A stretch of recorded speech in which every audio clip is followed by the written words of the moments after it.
최백원 교수님 모시겠습니다. 안녕하세요. 자, 교수님의 시즌이 돌아왔어요. 경제가 엉망진창으로 움직이고 있어요, 지금. 응? 예, 진짜 고난의 행군을 준비해야 됩니다. 뭐 여러분들 알다시피 인플레이션 때문에 지금 이게 이제 촉발된 거잖아요. 이게 과거의 인플레이션하고는 다른 겁니다. 과거의 일반적인 인플레이션은 사람들이 소비 지출을 많이 해가지고 아니면은 뭐 달러값이 폭락해가 70년대처럼 이런 일이 있었는데 위기는 반복해서 오지만은 똑같은 내용으로 오지 않아요. 우리가 빅스텝으로 한국은행도 0.5% 올렸잖아요. 한국은행이 한 2년 동안 돈을 엄청 풀었잖아요. 그 시대가 이제니까 막을 내리는 것을 의미를 합니다. 자, 이건 미국 같은 경우입니다. 팬데믹이 2020년 초부터 터졌잖아요. 그러니까 2019년 말 대비해서 작년 말까지 통화량이 한 6조 한 2천억 달러가 증가했어요. 근데 이 중에서 실물 경제로 들어간 돈은 한 6천억 달러뿐이 안 돼요. 그럼 나머지 한 5조 5천억 달러가 어디로 갔느냐? 주식시장이나 부동산 시장, 코인으로 간 거죠. 돈은 이만큼 늘어났는데 네. 그 돈이 실질 GDP에 영향을 끼친 것은 그거밖에 없고 나머지 5조가 다 부동산이나 주식으로 갔다. 근데 이제 미국은 주식으로 더 많이 갔어요. 근데 한국 같은 경우는 지난 2년 동안에 거의 한 700조 정도가 증가했습니다. 실물 경제로 들어간 돈은 얼마나 들어갔느냐? 한 150조도 안 들어갔어요. 그럼 나머지 한 550조가 어디로 갔느냐? 마찬가지로 부동산, 주식, 코인 이런 쪽으로 갔다는 거예요. 근데 우리나라는 문제는 뭐냐면 대부분이 부동산으로 갔어요. 미국은 기업 가치가 부동산 가치보다 커요. 근데 한국은 주택 가치가 기업 가치보다 한 2.6배에서 2.9배 정도 더 높습니다. 부동산 공화국이니까 우리가. 예. 이제 금리 인상하고 돈을 회수하게 되면은 빠질 수밖에 없는 거죠. 뭐. 우리나라는 어디서 빠지겠느냐? 앞으로 부동산에 빠질 수밖에 없다는 거죠. 미국은 주식으로 많이 갔기 때문에 주식이 많이 떨어질 거예요. 이건 뭐 그러니까 순리 같은 거예요. 금리 인상하면서 주택을 가지고 계신 분들도 전세 대출 받으신 분들 이자 부담 비용이 증가하죠. 소득은 안 증가하는데 그런 비용들이 증가하니까 가처분 소득이 줄어드는 거죠. 그리고 또 물가가 올라가니까 실질소득도 줄어드는 거잖아요.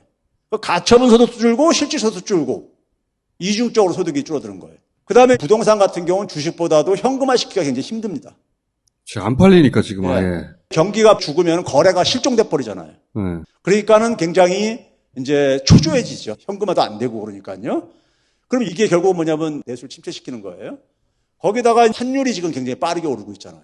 환율이 빠르게 오르다 보니까는 수입 물가도 증가하잖아요. 달러는 그나마 강세인데 네. 우리는 환율까지 올라가니까 수입하는 원자재 가격이 올라가겠죠. 그렇죠. 네. 그리고 뭐 무역 수지 적자가 생기고 그러니까 자금이 떠나죠. 주식시장에서.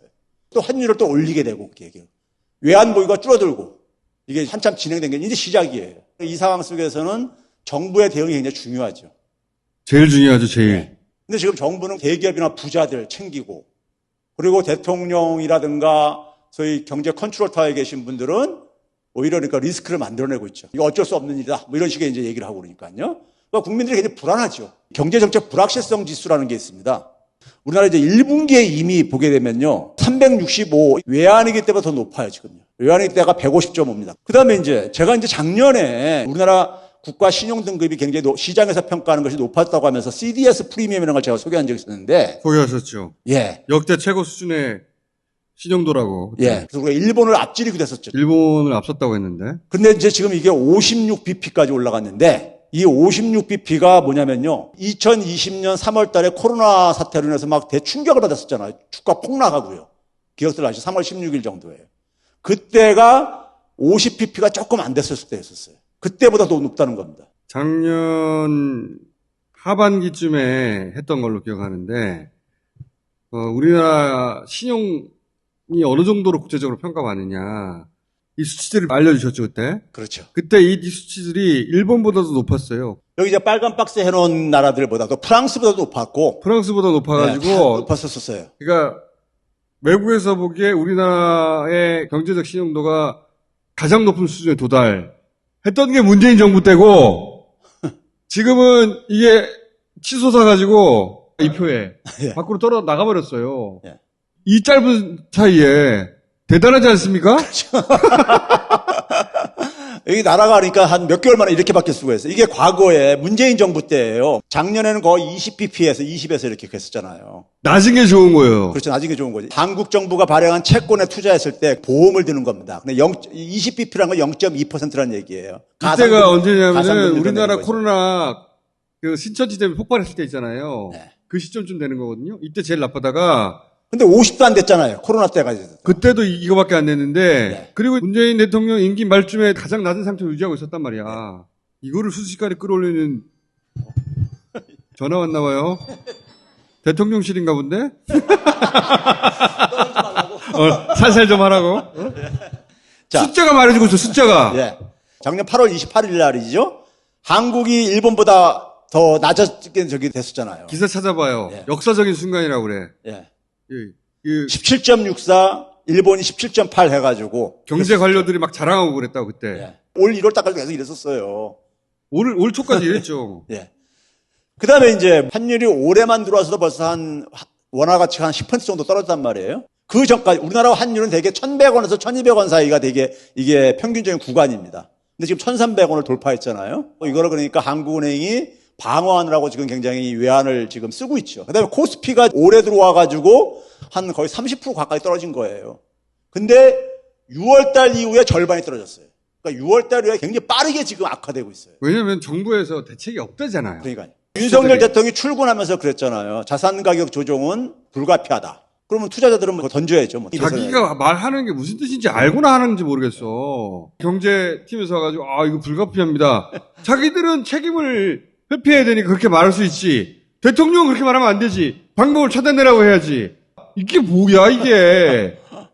외국인 주식 자금이 상반기 한 20조 가까이 빠져나갔어요 이미. 코로나 때 이거 전파력이 너무 강해서 역대급 감염병이라 어쩔 수 없습니다.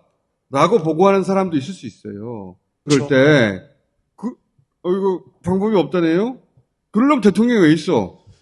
여러분들 기억나실 거예요. 2020년도 2분기 때 성장률이 영국 같은 경우 마이너스 12%막 기록하고 그때 우리나라가 굉장히 혼자서 선방을 한 게 전 세계가 다 어려운 상황 속에서 그래도 그 어려운 상황 속에서도 누가 더 방어를 하느냐.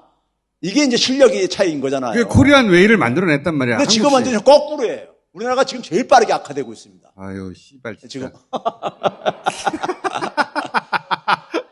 하필 또, 제일 베이컨트한데 이게 닥쳤어 또.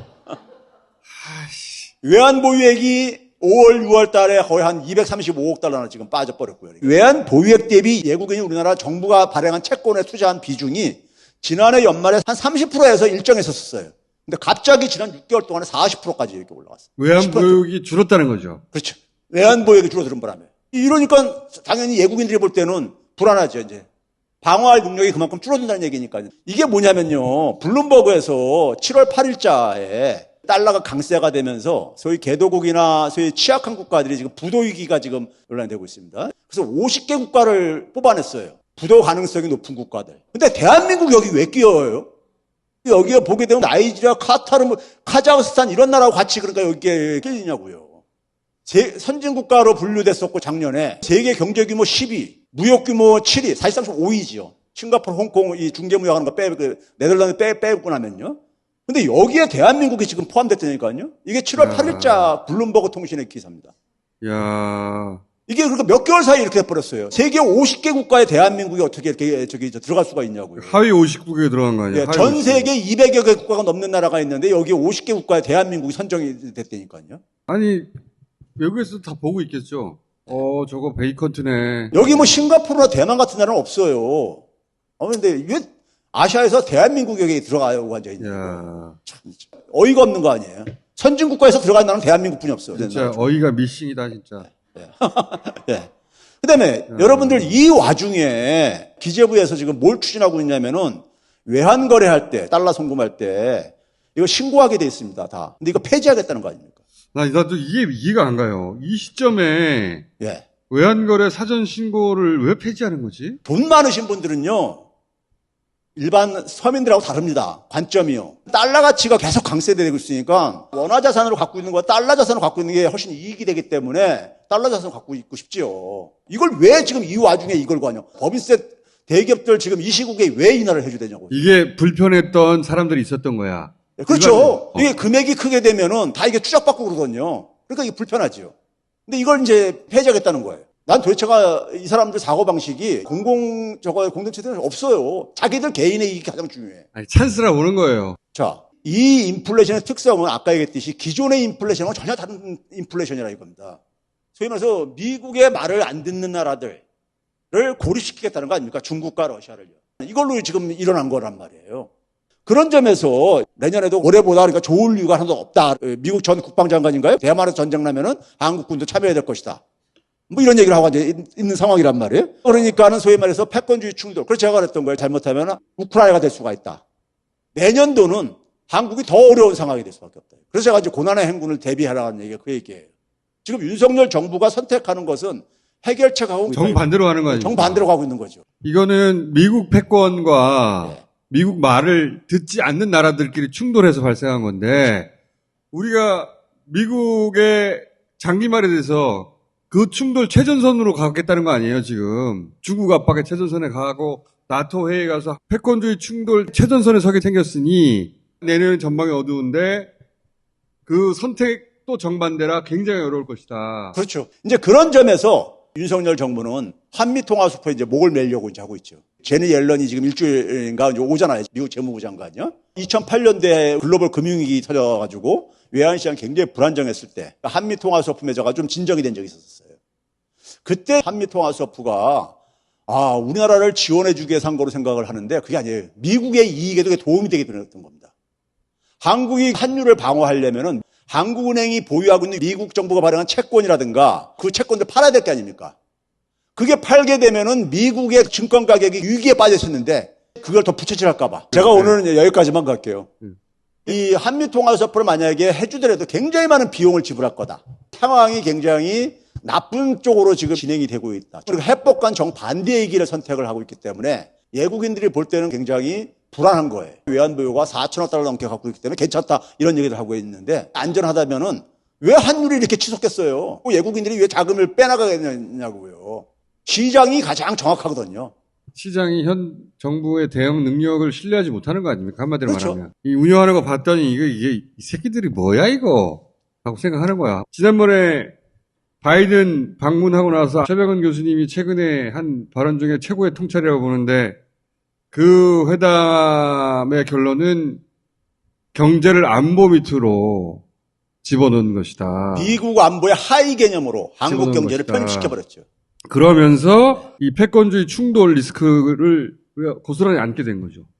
미국의 장기말이 됐으니까. 지금 윤석열 대통령이 개척 내세우는 워딩이 뭡니까? 국제 질서와 규칙을 위반하면은 국제사회가 연대를 해가지고 제재를 하는 것이 당연하다. 그 국제 질서와 규칙이 누가 만든 겁니까? 미국이 만든 거. 미국만 안 들면 미국만 안 가서 듣는 조지겠다는 얘기 근데 아니야. 그거야 한국이 지금 그러니까 최전선의 천병에 서 자기가 무슨 말 하는지 모른다니까. 국제적으로 보면 미국 장기말 하겠다는 거구나. 그러면 중국하고 교육도 나빠지겠네. 경제 리스크 더 커지겠네.